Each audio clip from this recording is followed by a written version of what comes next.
अध्यक्ष महोदय, आज सुबह में जब आदरणीय मंत्री राजनाथ सिंह साहब को सुन रहा था तो उन्होंने बहुत सारे मुद्दों को टच किया। मैंने दोबारा सब्जेक्ट पढ़ा कि यह सब्जेक्ट है क्या, तो पता चला कि चंद्रयान 3 और स्पेस के अंदर हमारी उपलब्धियां। लेकिन राजनाथ सिंह साहब ने यह भी बताया कि राम मंदिर बनाई जा रही है, कौन बना रहा है, कैसे बना रहा। अगर आप सब्जेक्ट से हट गए तो थोड़ा मैं भी सब्जेक्ट से हटकर यह बताना चाहता हूं कि जब चंद्रयान 3 चांदा मामा के पास गया तो वहां से चाइना नजर आया आपको, और पूरे देश में बड़े गर्व का एक माहौल था, खुशी का माहौल था। पूरी दुनिया हमें इस नजरिए से देखा करती थी कि ये वो देश है जिसकी पहचान इलिटरेसी के लिए की जाती थी। ये वो देश है कि जहां पर सड़कों के ऊपर गाड़ियां कम और जानवर ज्यादा घुमा करते थे। ये वो देश था कि जहां पर फीमेल इन्फेंटिसाइड के नाम के ऊपर हम बच्चियों को पेट के अंदर ही खत्म कर देते थे। ये वो देश था जहां बेरोजगारी हमारा मुकद्दर थी। लेकिन आज ये देश बदल गया है और आज पूरी दुनिया इस देश को झुककर सलाम कर रही है। लेकिन अगर कोई ये समझ रहा है कि ये देश इसलिए बदला कि हम राजनीतिक पार्टी के नेताओं ने या कुछ राजनीतिक पार्टी के मंत्रियों और प्रधानमंत्रियों ने इसको बदला है, तो बहुत बड़ी गलतफहमी का हम शिकार है। ये देश अगर बदला है तो युवा शक्ति की वजह से बदला है। ये देश अगर बदला है तो हमारे किसानों की वजह से बदला है। ये देश अगर बदला है तो हमारी महिलाओं की वजह से बदला है, हमारे वैज्ञानिकों की वजह से बदला है। और आज अध्यक्ष महोदय, हम सब बहुत सारे सदस्य ऐसे हैं जिन्हें याद होगा कि एस्ट्रोनॉट राकेश शर्मा जब स्पेस के अंदर गया और उससे पूछा गया था कि वहां से भारत देश कैसा दिखता है, तो उसने कहा था कि सारे जहां से अच्छा हिंदुस्तान हमारा। अध्यक्ष महोदय, अगर इस स्पेस प्रोग्राम को हमें आगे बढ़ाना है तो हमें कहीं ना कहीं से इसे और फंडिंग देने की जरूरत है। लेकिन आज इंडियन स्पेस रिसर्च ऑर्गेनाइजेशन की फंडिंग अगर हम देखते हैं तो क्या वजह है कि 2022 के फाइनेंशियल ईयर के अंदर 13,700 करोड़ रुपए का बजट घटाकर 12,553 करोड़ रुपए कर दिया गया था। अगर जीडीपी का परसेंटेज के हिसाब से अगर हम देखें तो भारत जो है वो research and development space programme के अंदर बहुत कम पैसा खर्चा करता है, सिर्फ 0.65% ऑफ जीडीपी, जबकि यूएस 2.9% करता है, चाइना 2.2% करता है और इजराइल 4.9% करता है। अध्यक्ष महोदय, आज सुबह में जब आदरणीय मंत्री राजनाथ सिंह साहब को सुन रहा था तो उन्होंने बहुत सारे मुद्दों को टच किया।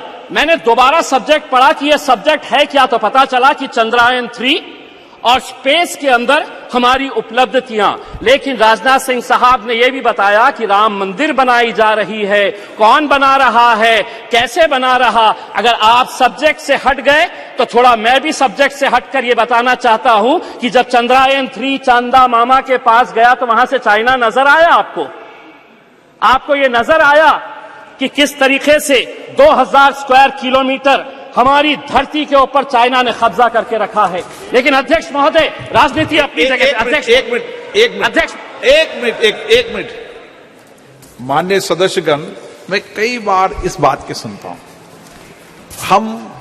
हमारे देश की महिमा, उसकी प्रसिद्धि, उसके बारे में हम सदन में क्या मैसेज देना चाहते हैं। सदन में कुछ विषयों को सकारात्मक तरीके से पूरा देश, पूरा विश्व संसद की कार्रवाई को देखता है। हम कह रहे हैं कि कोई ऐसा विषय नहीं बोलना चाहिए जिससे कि हम कमजोर नजर आए। भारत आज मजबूत है, दुनिया भारत की ओर देख रही है। आप सदन में थोड़ा सकारात्मक बात करें।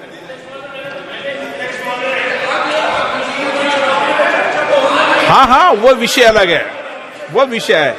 मनीष जी, आपका विषय ट्रैक के ऊपर मैं नहीं हटा अध्यक्ष महोदय। पढ़ते भी रहते हैं। अगर मंत्री जी अगर ट्रैक के ऊपर हटकर दूसरी बातों के ऊपर चले गए तो मजबूरन हमें भी थोड़ा सा ट्रैक के ऊपर हटना पड़ा। लेकिन अध्यक्ष महोदय, राजनीति अपनी जगह के ऊपर। मुझे आज खुशी है कि चंद्रयान के अंदर जितने लोगों का योगदान रहा है उसमें 4 मैं लोगों का खास तौर से नाम लेना चाहूंगा। यकीनन जो हमारे साइंटिस्ट हैं, इस प्रोजेक्ट के डायरेक्टर है सोमनाथ, इसरो के chairperson, mission director S Mohan Kumar, project director Veera Muthuvel, इनके साथ जितनी भी टीम लेकिन अध्यक्ष महोदय, इसी दिल्ली के जामिया मिलिया इस्लामिया के 2 लड़के भी थे उसी टीम के अंदर जिन्होंने चंद्रयान को वहां तक पहुंचाने का काम किया, मोहम्मद काशिफ और अरीब अहमद। आसाम के एक लड़का और एक लड़की थी। आपने रिजर्वेशन नहीं दिया मुसलमानों को, महिला रिजर्वेशन के अंदर मुसलमानों का, लेकिन एक बच्ची इसरो के अंदर भी है जो आसाम से आती है, यास्मीन नाजनीन और बहरुल इस्लाम। तो हमें खुशी इस बात की है अध्यक्ष महोदय, हमें आज भी वो तस्वीर याद आती है कि जो 2019 के अंदर जब ये चंद्रयान 2 का मिशन फेल हुआ तो हम देख रहे थे कि कैसे वो साइंटिस्ट की आंखों के अंदर आंसू थे। वही मंजर 2023 का देखिए, जब वो किस तरीके से खुश हो रहे थे। जब वो 2019 के अंदर नाकामयाब हुए तो उन्हें इस बात का दर्द नहीं सताया कि हम फेल हो गए। उन्होंने शायद सोहनलाल त्रिवेदी की उस कविता से कुछ सीख ली और आगे बढ़ते रहे। और वो कविता के कुछ पंक्तियां मैं आपको सुनाना चाहता हूं। असफलता एक चुनौती है, स्वीकार करो, क्या कमी रह गई देखो और सुधार करो, जब तक न सफल हो नींद चैन को त्यागो तुम, संघर्ष का मैदान छोड़ मत भागो तुम, कुछ किए बिना ही जय जयकार नहीं होती, कोशिश करने वालों की कभी हार नहीं होती। शगुफ्ता अजीम साहिबा मौजूद है और महिलाओं को लेकर, सुरक्षा को लेकर आपने बात रखी है, वहीं पर आपने सरकार को घेरने का काम किया, केंद्र सरकार को घेरा है। सबसे पहले सवाल यही होगा कि मैम आपने अररिया की महिलाओं पे ऐसा क्या कदम उठाया है जो नजीर बन गया? देखिए, अभी तक तो चूंकि मुझे बड़े पैमाने पर राजनीति करने का मौका नहीं मिला, लेकिन पंचायती राज व्यवस्था जब से लागू हुआ, माननीय मुख्यमंत्री नीतीश कुमार जी ने 50% आरक्षण दिया, उसके तहत मैं जिला परिषद अध्यक्ष बनी, फर्स्ट टाइम, सेकंड टाइम भी बनी। और आपको मैं बता दूं, यहाँ जी अररिया में महिलाएं बाहर घर से नहीं निकलती थी, बहुत मुश्किल था। और उस वक्त हमारे पास साक्षरता अभियान से हम लोग जुड़ करके 2,37,000 महिलाओं को प्लेटफॉर्म बनाने का काम, और साक्षरता से जोड़ करके उनको सिर्फ साक्षर ही नहीं बल्कि पढ़ाई के प्रति जागरूक किया। इसकी एक बहुत बड़ी देन है कि पंचायतों में शिक्षिका के रूप में, ब्लॉक में शिक्षिका के रूप में, जिला में शिक्षिका के रूप में एवं कई अन्य पदों पर महिलाएं आसीन हुई। तो ये एक बड़ा मौन क्रांति था।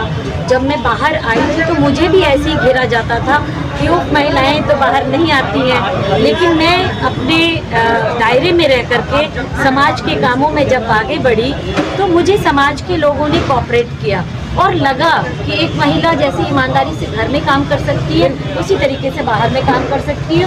और इससे प्रेरित होकर के बहुत सारी महिलाएं राजनीति के क्षेत्र में भी आने की हिम्मत की।